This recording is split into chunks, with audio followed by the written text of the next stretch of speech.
मत्स्य व्यवसाय जनगणना 2025चा मंत्री नितेश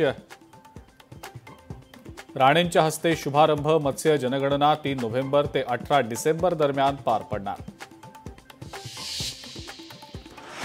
नाशिकमध्ये शरद पवारांच्या राष्ट्रवादीला धक्का। माजी आमदार रामदास चरोस्कर आणि सुनीता चरोस्करांचा भाजपात प्रवेश। प्रदेशाध्यक्ष रवींद्र चव्हाण आणि मंत्री गिरीश महाजनांच्या उपस्थितीत केला प्रवेश। पुण्यामध्ये सर्वपक्षीय महिला नेत्यांचं राज्य महिला आयोगाच्या अध्यक्षा रुपाली चाकणकर यांच्या विरोधात आंदोलन। चाकणकरांनी तत्काळ राजीनामा द्यावा, सर्वपक्षीय महिला नेत्यांची मागणी। सांगलीमध्ये शक्तीपीठ महामार्गाला शेतकऱ्यांचा विरोध। कवठे महांकाळ तालुक्यात शेतकऱ्यांचं आंदोलन। शेतकऱ्यांनी शक्तीपीठ मार्गाच्या जमिनीची मोजणी रोखली।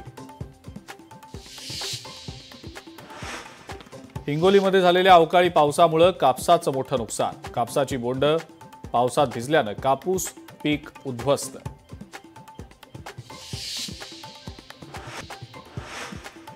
आंतरराष्ट्रीय पुणे ग्रँड चॅलेंज टूर स्पर्धेसाठी 1 महिना शिल्लक।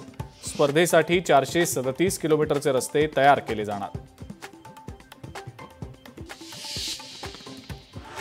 यवतमाळमध्ये शासकीय रुग्णालय आणि महाविद्यालयातल्या डॉक्टरांचं काम बंद आंदोलन। डॉक्टर संपदा मुंडे घटनेच्या निषेधार्थ डॉक्टरांनी केलं आंदोलन। आरोपींना शिक्षा दिली जावी, डॉक्टरांची मागणी।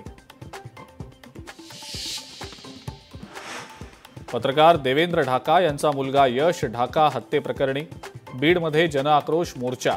आरोपीला लवकरात लवकर अटक करा, ग्रामस्थांची मागणी।